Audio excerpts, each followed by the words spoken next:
Okay, so Daniel 4. Who remembers what we talked about in Daniel 3 last week? Anybody who was here?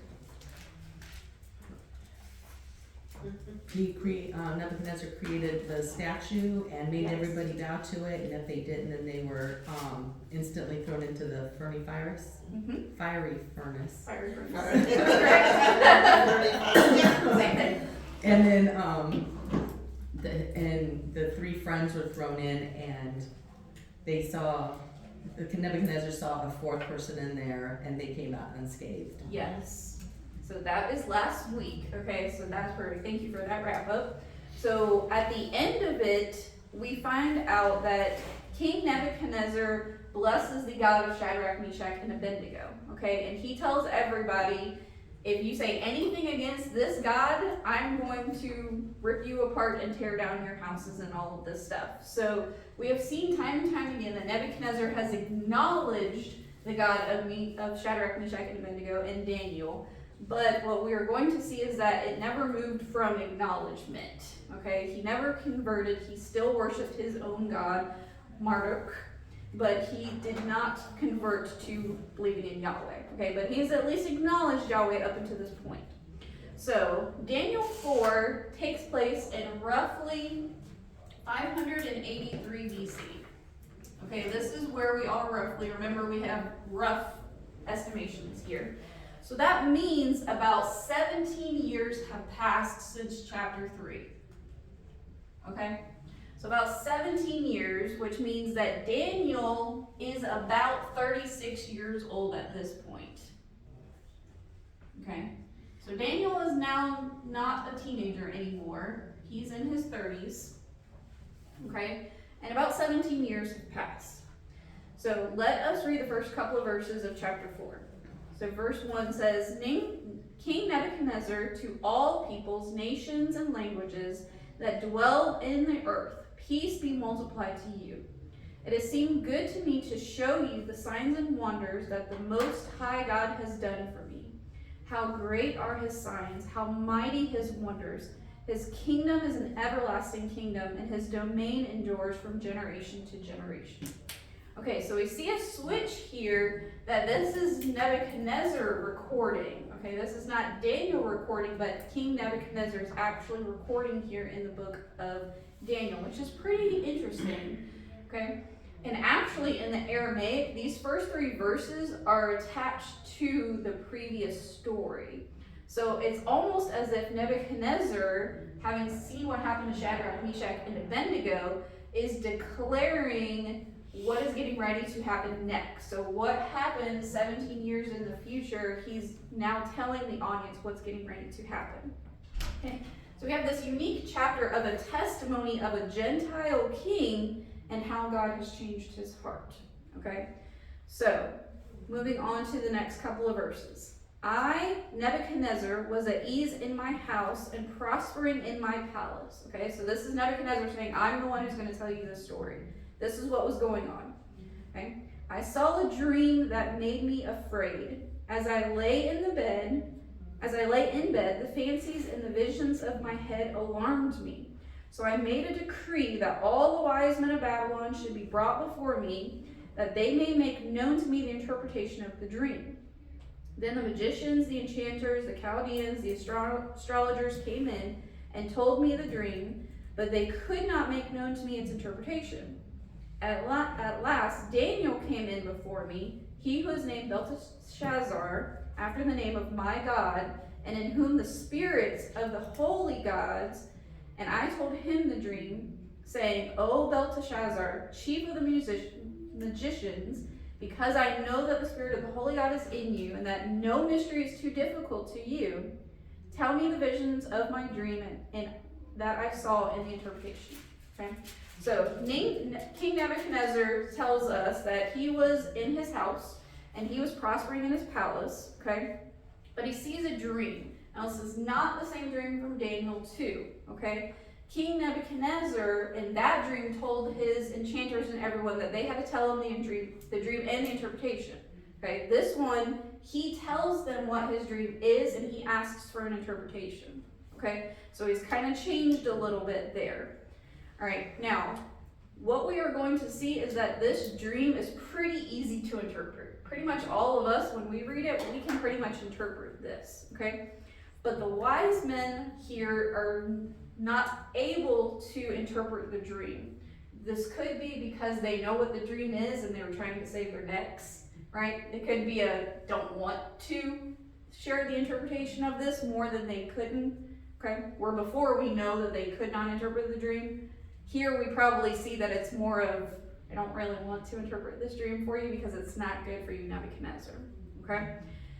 So why wasn't Daniel called with all of the others? It's kind of interesting that Daniel is a last resort here. That Nebuchadnezzar calls all of his other people first, and then he calls Daniel last. So Daniel was the last resort, okay? Now, King Nebuchadnezzar makes it clear here that there is a distinction between him and Daniel, okay? He still says, I worship my God, but Daniel, your God, puts his Holy Spirit on you, okay? So we still see here that Nebuchadnezzar understands that there's a difference between him and Daniel, okay? But he is asking for Daniel to interpret this, okay? So he has seen a lot in these last 17 years, but he's not been converted yet. All right, let's move on to verse 10.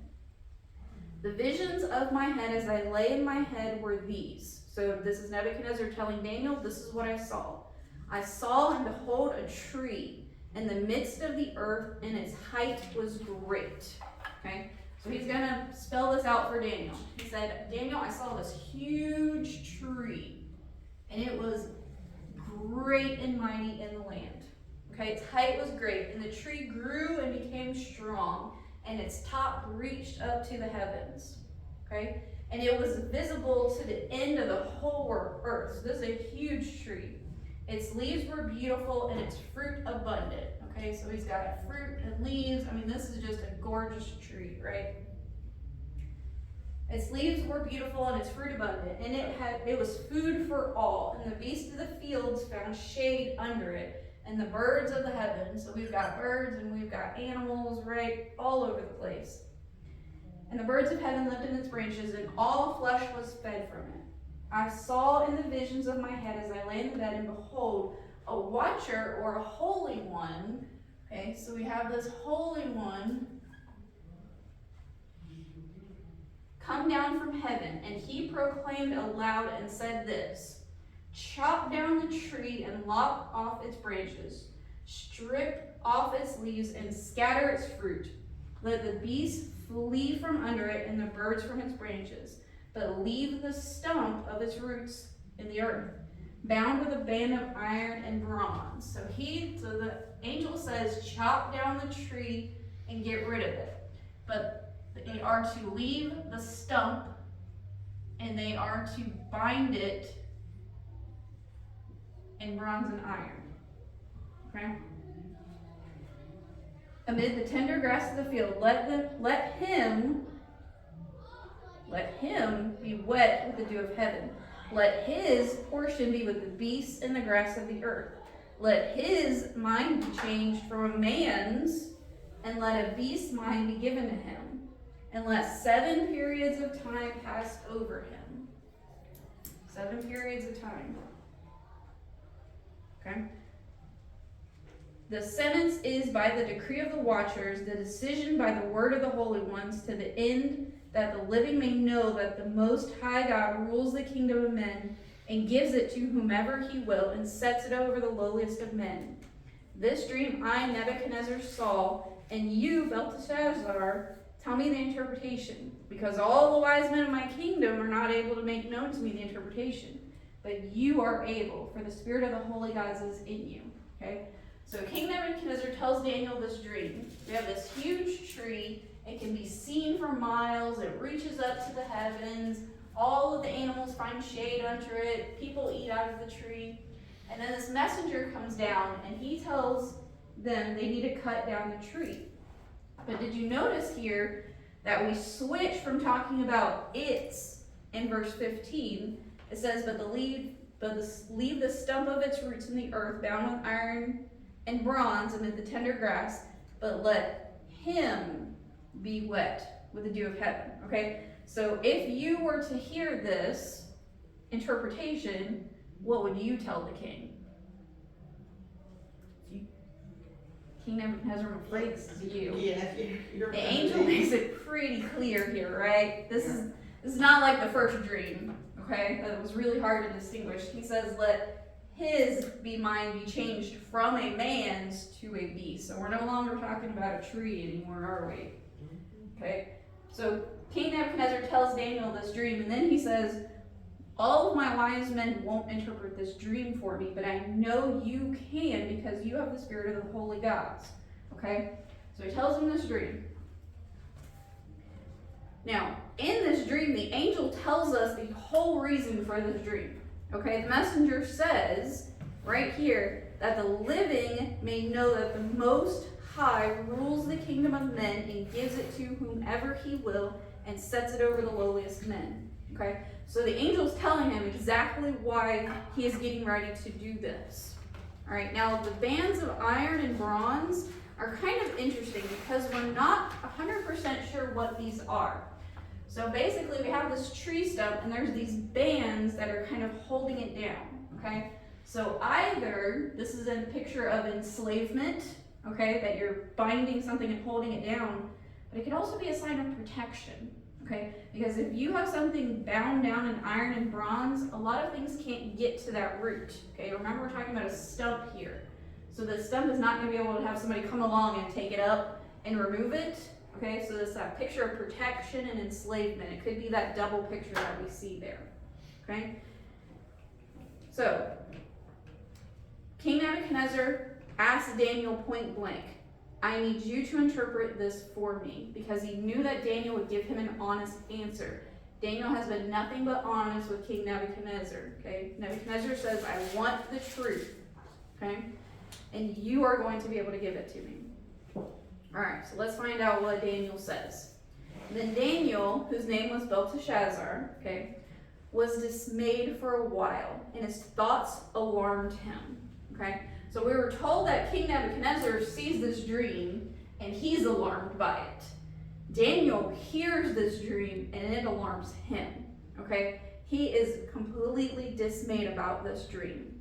Right? And it's obvious because the king then says to Nebuchadnezzar, the king answered and said, Belteshazzar, let not the dream or the interpretation alarm you. Okay, so Daniel has such a reaction to hearing this dream, and he's just in his terror and fright, and the king has to confront Daniel, comfort him. Listen, okay, I understand, I want to know what the interpretation is, okay? Just tell me what the interpretation is, just tell me honestly what this is, okay? And then it says, Belteshazzar answered, okay? This is Daniel, this is just his Babylonian name. And he said, my Lord, may the dream be for those who hate you, and its interpretation for your enemies. Okay, so remember, Daniel's been with Nebuchadnezzar about 20 years now, serving in his palace and serving this man. So obviously they became close enough that when Daniel hears this dream, he is praying that the interpretation is for his Nebuchadnezzar's enemies. Okay? Now, Nebuchadnezzar is the one who took down Jerusalem. Okay? He has enslaved Daniel's people and Daniel. And now, because 20 years have passed and Daniel has known Nebuchadnezzar, he is asking for this interpretation not be for who he knows it's for, but to be for his enemies. Okay? So he says, my Lord, may the dream be for those who hate you and its interpretation for your enemies. The tree you saw, which grew up and became strong so that its top reached to the heavens, and it was visible to the end of the whole earth, whose leaves were beautiful and its fruit abundant, and which was food for all, under which beasts of the field. Can you see Daniel here is like, he's wasting a little bit of time, right? He doesn't want to get to the interpretation, okay? He's just rehashing everything that's happening in the dream. He's trying to prolong the interpretation here. And which was food for all, under which beasts of the field found shade, and in those branches the birds of the heavens lived. It is you, O King, you who have grown and become strong. Your greatness has grown and reaches to the heavens, your dominions to the whole earth. And because the king saw a watcher, a holy one, come down from heaven and say, chop down the tree, destroy it, but leave the stump of its roots in the earth, bound it with a band of iron and bronze, and the tender grass of the fields, and let him be wet with the dew of heaven. Let his portion be with the beasts of the field, till 7 periods of time have passed over him. Okay? So Daniel makes sure to rehash everything that has happened in this tree and in this dream, and he's reinterpreting it all. He's interpreting every single piece of it, because he doesn't start here, right? He doesn't just tell him the most important part. He's like, oh king, you're this tree. Your dominion has reached the heights and the breadths. You have become a great king in the 20 years that I've known you. But this is your future, okay? This is your future. Okay? And then it says, he continues on, that this will happen for a period of 7 times have passed. This is the interpretation of king. It is the decree of the Most High, which has come upon my lord the king, that you shall be driven from among men, and your dwelling shall be with the beasts of the field. You shall be made to eat grass like an ox, and you shall be wet with the dew of heaven.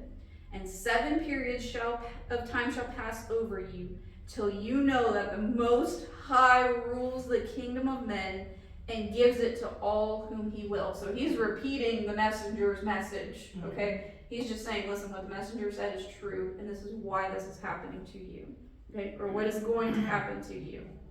Verse 26 says, and as it is commanded to leave the stump, the stump of the roots of the tree, your kingdom shall be confirmed for you from that time that you know that heaven rules, okay? So Daniel's focusing right here. He's saying, listen, the messenger didn't come and tell them to take down the whole tree and dig up its roots and burn it all, okay? He's just going to chop you down, but there's going to be a protection that gets put over the stump, because it's going to be reconfirmed, meaning that he's going to allow the tree to come up again, okay? All right. So at this point, Nebuchadnezzar probably does not know how literal this dream is getting ready to be. This is going to become a literal reality for King Nebuchadnezzar, okay? So Daniel provides the truth to King Nebuchadnezzar. He explains absolutely everything. He repeats the message of the messenger, okay, and the intended purpose for this, okay? And at this point, knowing King Nebuchadnezzar, Daniel, I'm sure, is praying, okay, listen, this is a warning, okay? You know what happened last time. The last time I interpreted a dream from you, okay, this is what's going to happen to you. So verse 27 says, therefore, O king, let my counsel be acceptable to you, okay? He says, based on everything of this, listen to my wise advice that I'm getting ready to give you, okay? Here it is. Break off your sins by practicing righteousness, and your iniquities by showing mercy to the oppressed, that there may perhaps be a lightening of your prosperity, okay? So he is warning the king, listen, you need to get right with God, right? You need to get right with the Most High God. Break off your sins by practicing righteousness, so trading sin for righteousness, okay? And then he asks him to go a step further. You have amounted a lot of sin against you, right? You have killed, you have plundered, okay? I want you to instead show mercy, okay? So I want you to act out of the faith, but the righteousness comes first. And hopefully, God will have mercy on you and will lighten this judgment, okay? So this is what Daniel is telling him. It's a warning, and you have a chance to have your judgment lightened here, okay? Now, verse 28. All of this came upon King Nebuchadnezzar. So now we're going to switch. From hearing the King Nebuchadnezzar, but what happens to King Nebuchadnezzar. So all of this comes true. Verse 29. At the end of 12 months, so 12 months have passed from this vision, okay? That means 1 whole year since the vision has happened, okay? 12 months. he was walking on the roof of the royal palace of Babylon, okay? So King Nebuchadnezzar, just going about his day, was walking on his palace. This has been a year since his vision, right? Nothing's happened to him. So he's just going about his day. Now, has anyone heard of the Hanging Gardens of Babylon? It's one of the 7 wonders of the world. King Nebuchadnezzar created those, okay? So the legend goes, and we can't verify this, but the legend goes that one of his wives, she missed her home so much that in order for King Nebuchadnezzar to comfort her, he created these like floating mountain gardens that mimicked her homeland, okay? So these were incredible things that King Nebuchadnezzar has done, right? So he's just walking on his palace one day on the roof, and he's admiring his whole kingdom, okay? And he says, verse 30, and the king answered and said, is this not great Babylon, which I have built by my mighty power as a royal residence for the glory of my majesty? Uh-oh. King Nebuchadnezzar. He is looking out and going, look what I've done. Isn't it great? I've done all of this for my glory and my majesty. And verse 31, while the words were still in the king's mouth, right, before he could even finish his sentence of boasting, right, there fell a voice from heaven. So we have the messenger's voice that falls down before King Nebuchadnezzar can even finish talking. O King Nebuchadnezzar, as if there was any question of who he's talking to. O King Nebuchadnezzar, to you it is spoken. The kingdom has departed from you, and you shall be driven from among men, and your dwelling shall be with the beasts of the field. And you shall be made to eat grass like an ox, and 7 periods of time shall pass over you, until you know that the Most High rules the kingdom of men and gives it to whom he will. Okay? The messenger says the same exact thing. Okay? He does not change his words. He tells Nebuchadnezzar exactly what is going to happen to him and exactly the reason and for the exact amount of time. Okay? He is very specific in talking to Nebuchadnezzar here. Immediately, the word was fulfilled against Nebuchadnezzar. So remember, he had been given a year to repent and follow Daniel's advice. But now it's too late. The judgment is fallen, and immediately the word was fulfilled against Nebuchadnezzar. He was driven out from among men, ate grass like an ox. His body was wet with the dew of heaven, till his hair grew as long as eagle feathers, and his nails were like birds' claws. Okay? Attractive. So, it's not great at all. Not great at all.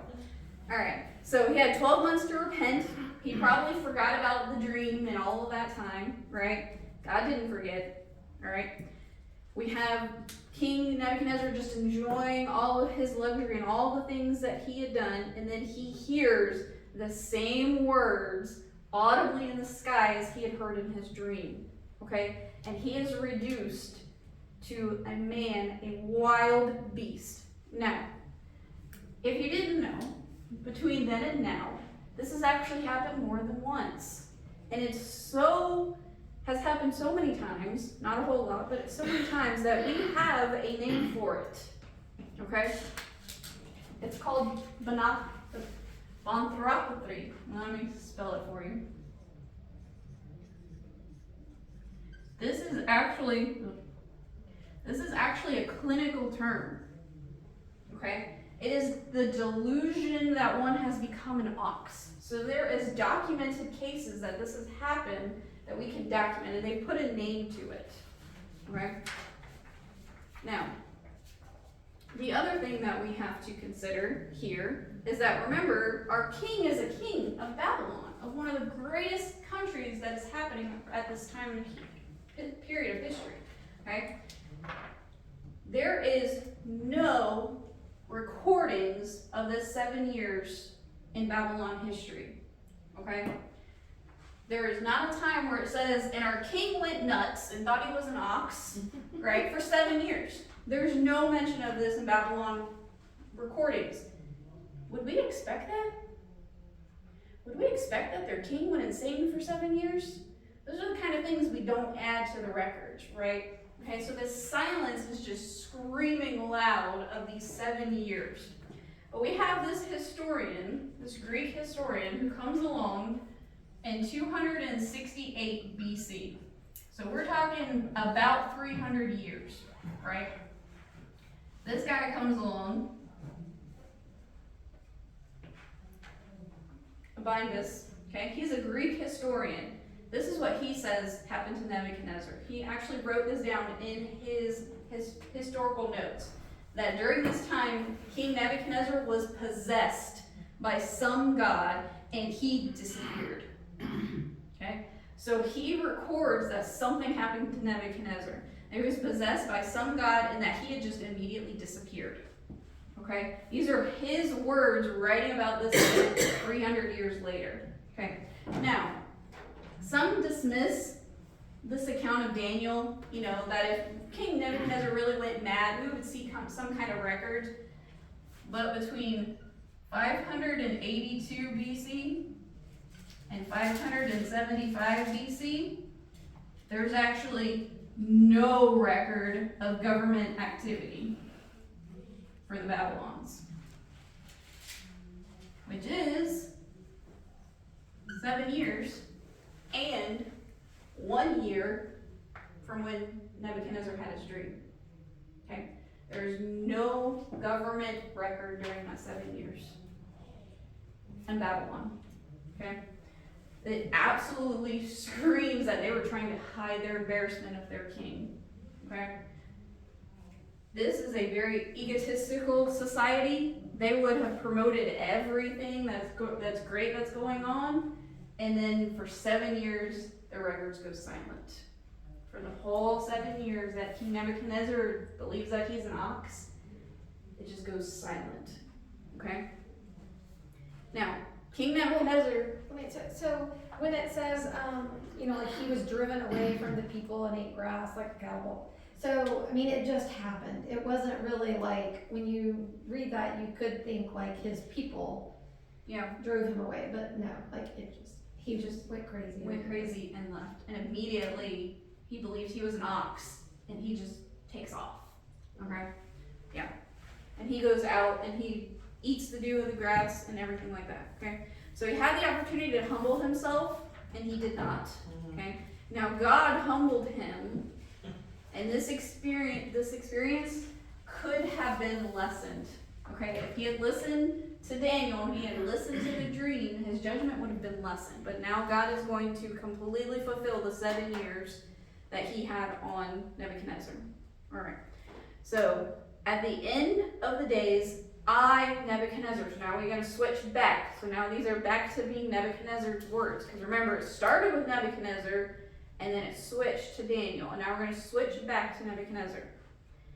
At the end of the days, I, Nebuchadnezzar, lifted my eyes to heaven, and my reason returned to me. And I blessed the Most High God, and praised and honored him who lives forever. Okay? So at the end of 7 years, King Nebuchadnezzar comes to his senses, and he looks up, and he blesses Daniel's God. Okay? And this was his prayer. For his dominion is an everlasting dominion, and his kingdom endures from generation to generation. All the inhabitants of the earth are accounted as nothing, and he does according to his will among the hosts of heaven and among the inhabitants of the earth.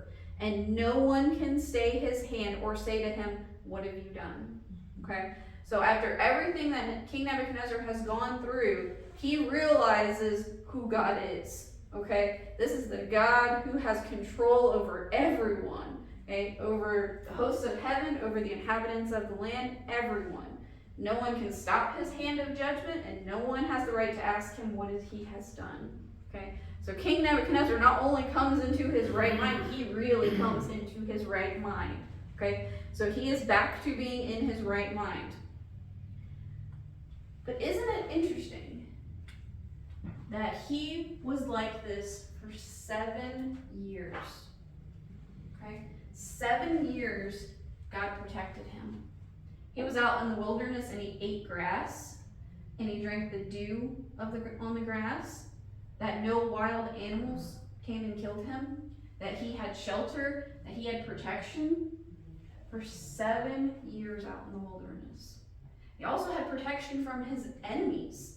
Because imagine if you were one of King Nebuchadnezzar's surrounding enemies, and you have, spies in the land, and you have people going out, and all of a sudden you stumble across this guy who looks a lot like King Nebuchadnezzar, right? You could have just, gotten rid of him.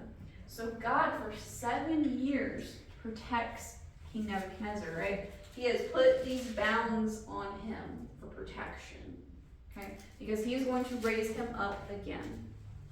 So verse 36 says, "At the same time my reason returned to me, and for the glory of my kingdom, my majesty and splendor returned to me.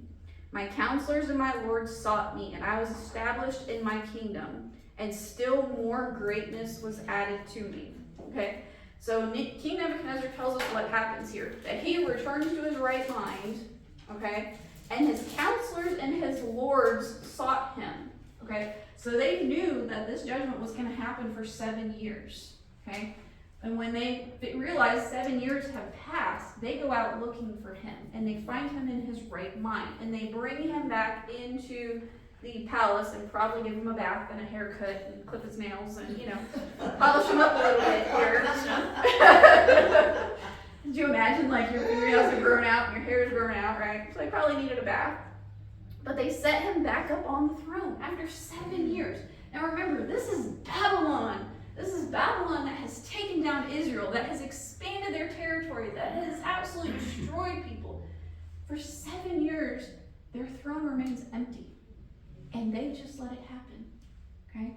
Because they knew exactly what was happening, right? All of these magicians and Daniel is going, look guys, this is what's going to happen, but it's only going to last for 7 years. So they had to have faith for 7 years that God was going to return Nebuchadnezzar back to them. They could have very easily put somebody else back on the throne, okay? Right? They could have easily have gone forward. But God saves Nebuchadnezzar's throne because he says, I'm going to give it back to you at the end of this, okay? So for 7 years, the throne is vacant. Nebuchadnezzar is back on his throne. Okay? Verse 37 says, "Now I, Nebuchadnezzar, praise and exalt and honor the King of heaven, for all his works are right and his ways are just. And those who walk in pride, he is able to humble." Okay, so now he's speaking from experience, right? Listen, this happened to me. I know what my God can do now, okay? And Nebuchadnezzar has made it clear several times, I, Nebuchadnezzar, no one is speaking on my behalf. I, Nebuchadnezzar, have said this, okay? Now, God wanted to restore Nebuchadnezzar. We get that from the dream, that God was preparing to restore Nebuchadnezzar. So the goal here wasn't to destroy Nebuchadnezzar. It was not to bring him so low, right, and just absolutely diminish him to nothingness.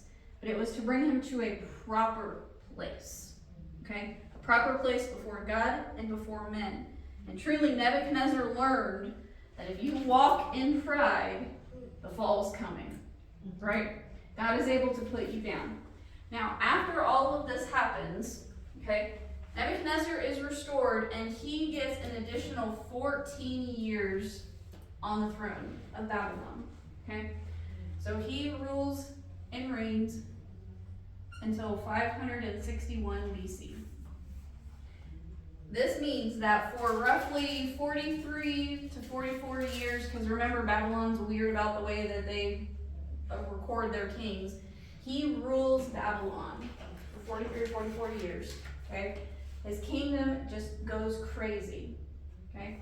And at the end of it, he dies in peace.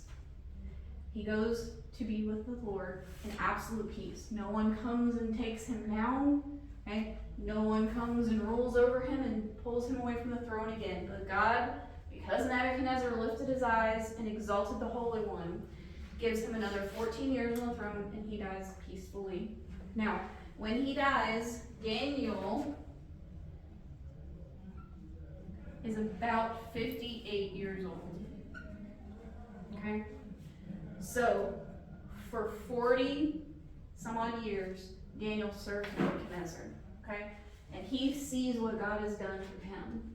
And he is able to be there in the palace with him and experience Nebuchadnezzar's change. And Daniel gets to see God's faithfulness to restore King Nebuchadnezzar. Okay? So Nebuchadnezzar was a great king. But in this chapter, okay, he had to recognize that God's kingdom was far better than his. Okay? And his dominion was going to be complete and unique because it's an everlasting kingdom. He says that multiple times here, that God's dominion is an everlasting dominion. It does not change. Okay? So all of this becomes true. King Nebuchadnezzar is great. He gets chopped down, but he gets protected, and then he is restored. Okay? And he gets another 14 years, dies in peace. So what have we learned here?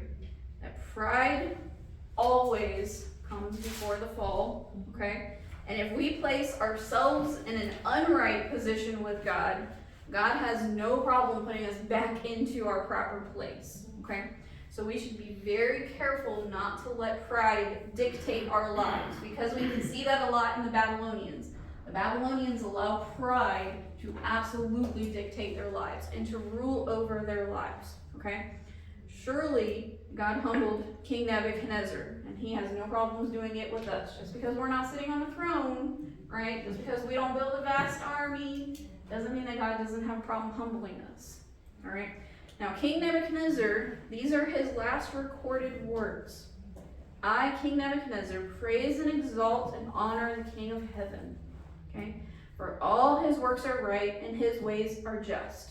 So at the end of his judgment, he says, absolutely, Yahweh's ways are right and just. And then he leaves us with this. And those who walk in pride, he is able to humble.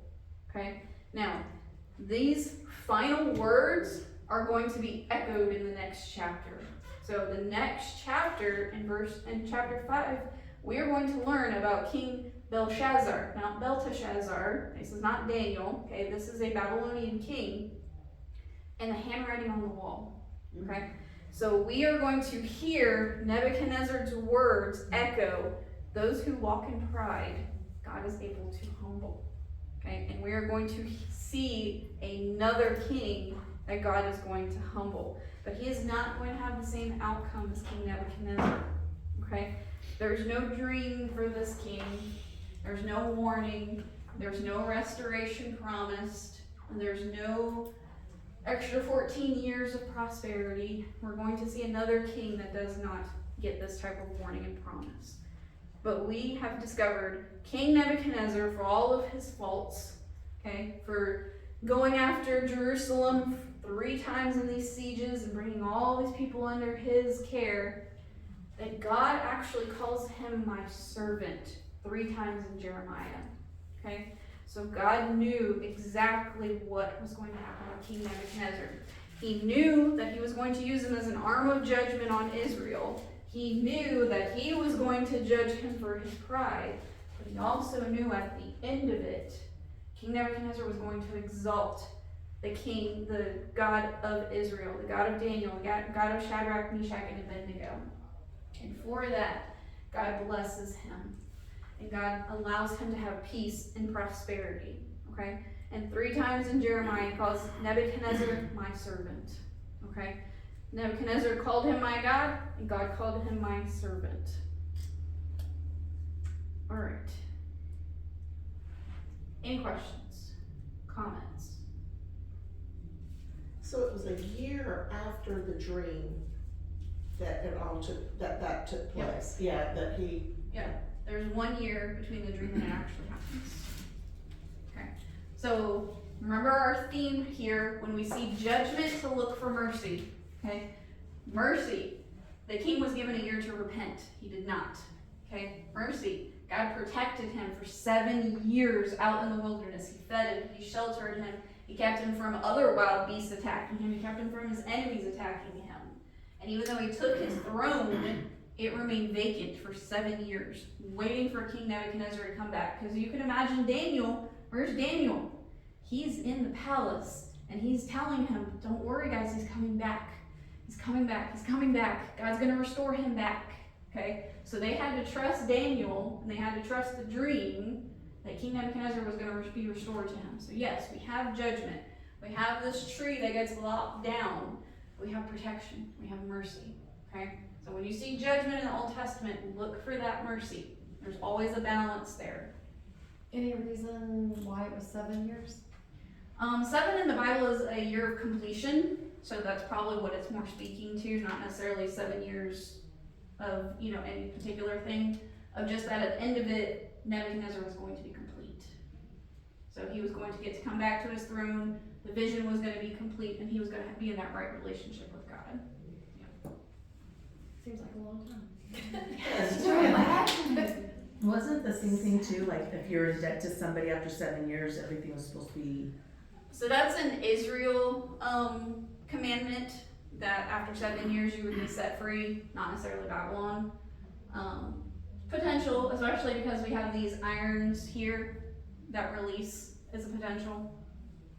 Yeah, God dictated it, so we don't really know. He doesn't explain why 7 years, but apparently Nebuchadnezzar needed 7 years. To make it sink in. Some, Yeah. some are slow-hearted. But what's crazy is that King Nebuchadnezzar had no idea what was happening for that 7 years. He was convinced in his mind that he was an ox, and he lived like an ox. Yeah, he ate grass, he drank dew, He didn't know that. He didn't know. Yeah, he didn't know. And then one day, 7 years up, and he looks up, and he goes, okay, God, I know who you are now. And all of this comes rushing back in the dream and everything else. And he looks around and goes, it's been 7 years. And then imagine your counselors and your people stumbling upon you. I'm like, okay, King, let's come back. Throne's waiting for you. 7 years have passed, buddy. Yeah. Yeah. Goodness.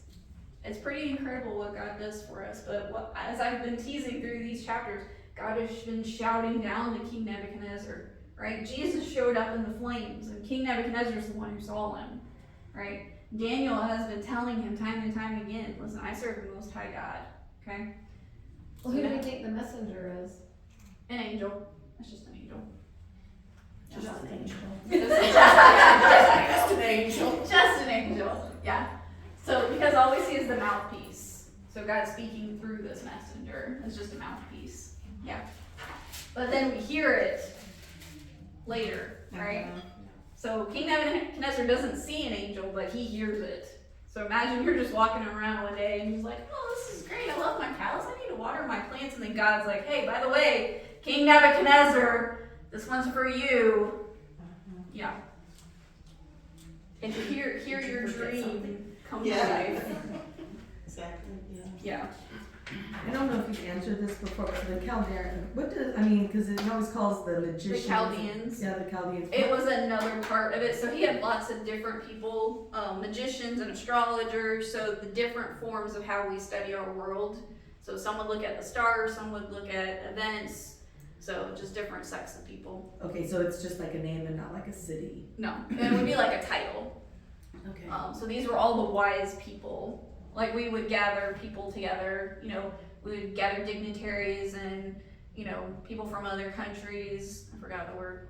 My brain just went blank. Representatives, we would gather them all together and call them the most important people of the world. King Nebuchadnezzar was kind of doing the same thing. So anybody who had wisdom, come bring it all. I need all of it. Our scientists, our magicians, everybody who can come and tell me my wisdom. Yeah, he gathers everybody.